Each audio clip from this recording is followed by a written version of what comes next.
We are pushing to #1 in the world in Clash Royale with Soudy using this Skeleton King Mortar Bait Deck. We've been waiting a long time for this game. This is what happens when you're top 5 in the world in Clash Royale. It takes a long time to find a game. Not only that, but you actually get notifications on your phone throughout the entire day, basically just saying like, hey, someone's looking, top ladder player is looking for a game. Do you want to play? It's a different animal up here. And speaking of different animals, that dude, the Skeleton King. The Skeleton King is actually, after the buff, is kind of a good card now, and has been seen in a lot of very baity decks, especially this one, where another card we don't see a lot of is the Minion Horde. And I don't think I've ever made, I don't know if I've made a YouTube video with the Minion Horde in any deck, and there's a problem with bait decks.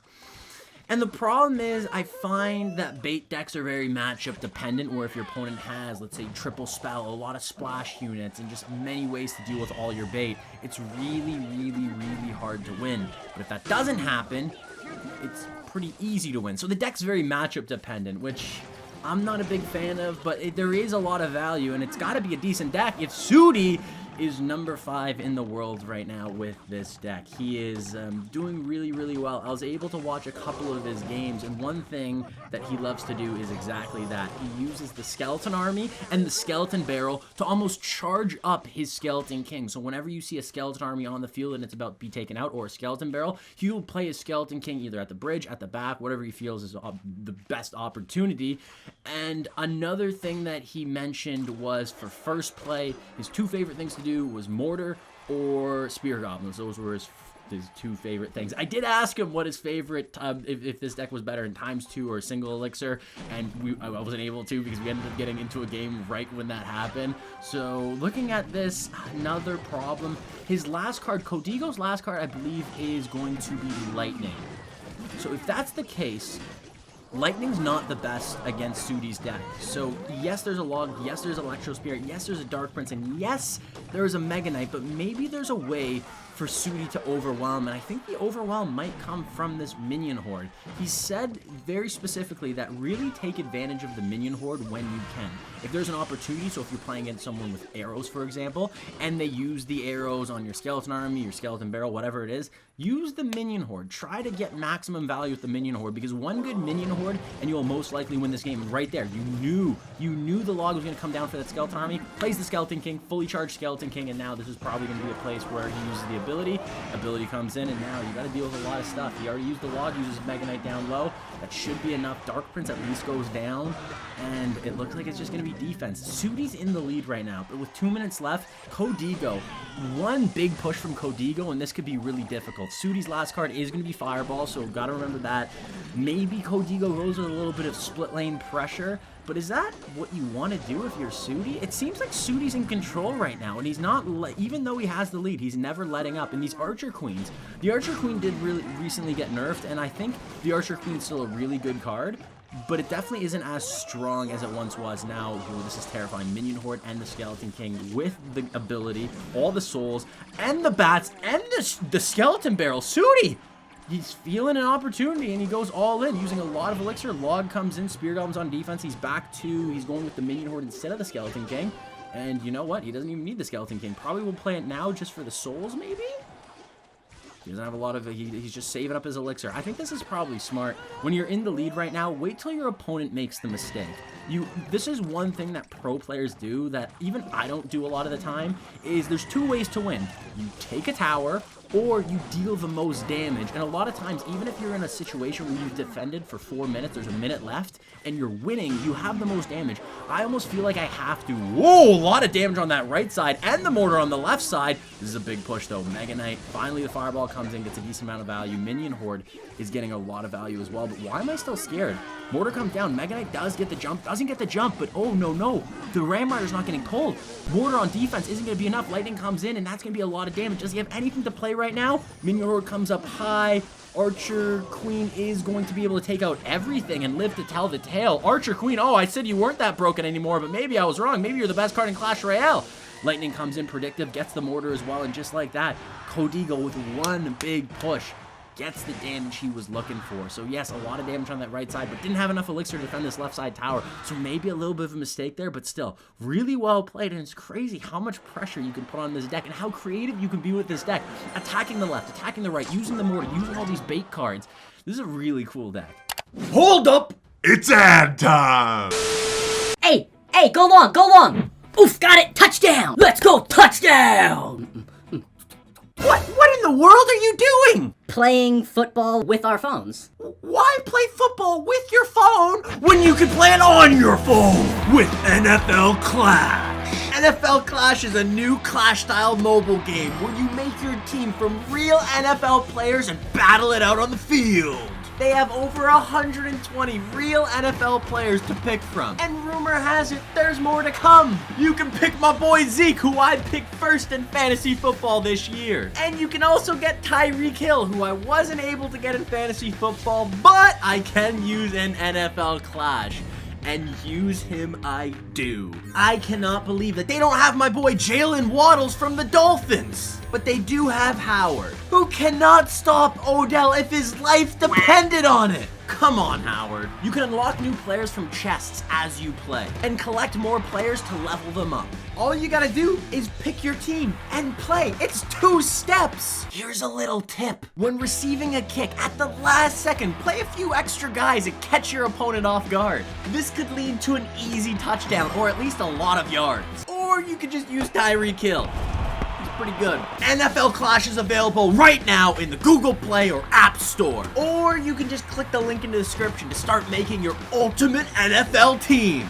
Just don't use Howard. Oh, that's the worst thing that you can see right now is the Mother Witch. The problem with Bait actually used to be one of the strongest archetypes in Clash Royale. It was used pretty much as like a staple in a lot of the pro scene. A lot of pro players love to use Bait decks. But ever since the emergence, and I've said this a lot of times, of the Mother Witch, Bait has been in an interesting spot to say the least. It's really difficult when you play your bats or your spear goblins. Your opponent can play a Mother Witch and turn all those bats, all your units against you into these cursed pigs. And one good Mother Witch and you can just lose a game. That's part of the reason why this deck has a fireball. And if you're using a Bait deck or a graveyard deck, I would recommend using a fireball as well, just to make sure if you play against the Mother Witch. Oh, Skeleton King was getting a little bit of damage on tower there. A big oops by Furkan, and Furkan's last card is going to be, I think, Lightning.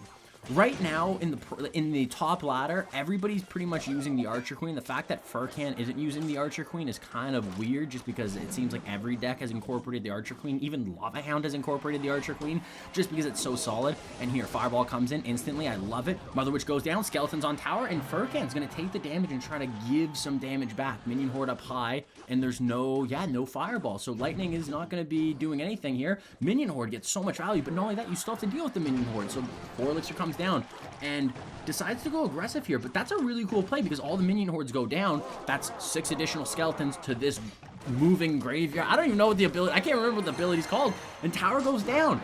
So such good recognition, just realizing what your opponent has in their hand, realizing the spells, the splash, the units, the cards that can be used to deal with your swarm, and more often than not, they can't deal with all of it. So recognizing when they're vulnerable, when they have an opportunity, or when you have an opportunity to go in and just take a tower and win the game already. 51 seconds left. I think on defense, this should be fine. And ooh, that's a little bit more damage than I expected. Dark Prince does get the charge and does get an additional hit. Ooh, 1,117 on that right side tower. Can Soudy defend for 35 seconds? Mother Witch up high, has the Fireball already probably prepped. Fireball is not coming down, decides to just focus on defense here, and Fireball comes in now, does get on the Hunter, so maybe wait until the Fireball got the value of the Hunter and the Mother Witch. And probably not going to be using his ability here as the Skeleton King, and then she's going to set up a mortar on defense. How do you defend this, though? This seems so awkward. Goes with the Minion Horde, but you know what is going to happen. You know the... Oh, going with the Skeleton Barrel to tank for the Mother Witch. So now the Minion Horde was able to clean up shop. Fireball cleans the rest of it up. Really clever play by Soudy. Big win in this deck. Just when you think you're in a bad situation, There's always something you can do in Clash Royale to put yourself in a better situation. It's such a crazy game. What the heck, where's my... I think you guys can hear my audio. I got new speakers recently. They're Logitech, and for some reason, they just decide to not work sometimes. I don't know if it's the wiring or what's going on. So I can't hear anything in the game right now. I was trying to fix it, and I couldn't fix it. That's why we're like a 30, 40 seconds late.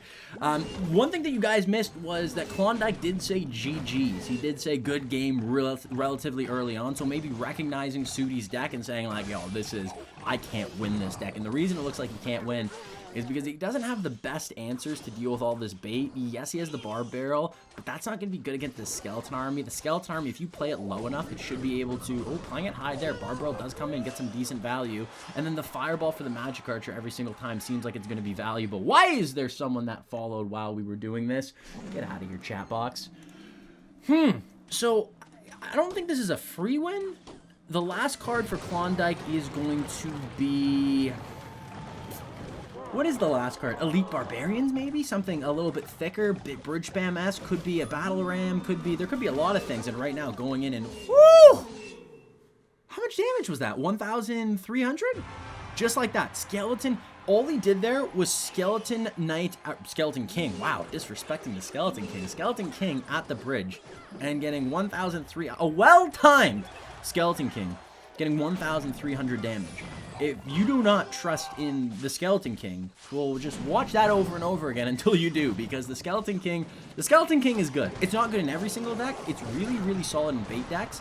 And right now, playing the Skeleton King, knowing that your opponent has to deal with the Skeleton Barrel and already fully charging up the Skeleton King, will he pull a trigger here? Why not? Going in with the Spear Goblins on the right side, too. So there it is. Split lane pressure again. Does he Fireball this Magic Archer? I don't know if he has it in cycle. He might be one card away from getting it back in cycle. So having to dealing not really that much damage on the left, dealing more damage on the right. I don't know if this is going to be an easy defense on the left side. Yes, you can Fireball, but the Cannon Card's still going to be alive.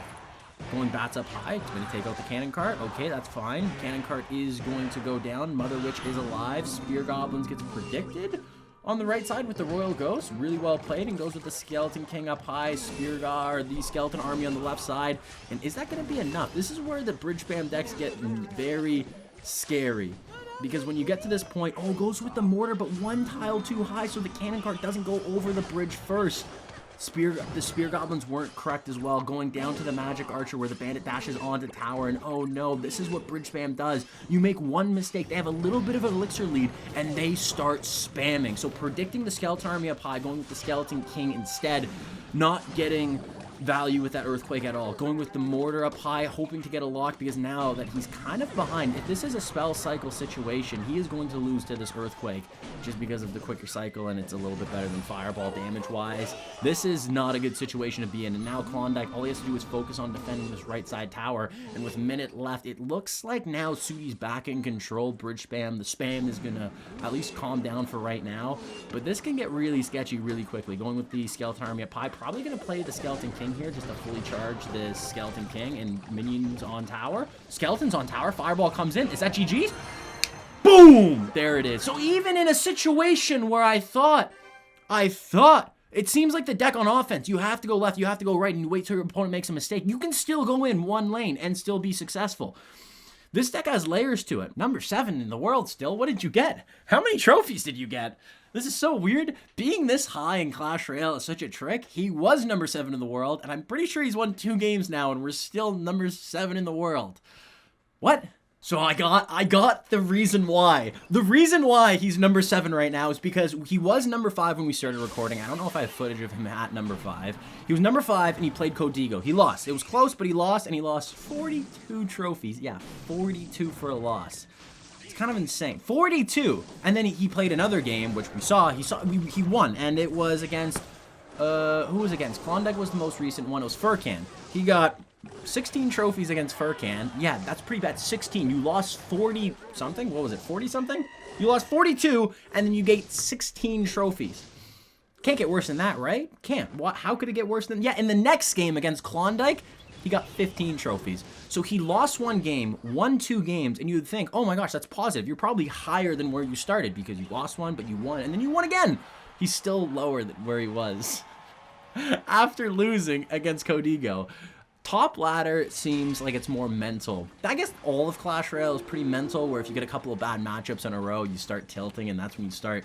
That's where if you can stay calm, cool, and collective, you'll probably be able to keep playing. But a lot of people, humans like myself, I will start raging, I will start getting angry, I'll start getting mentally tilted, and I will cry. I will visibly play worse.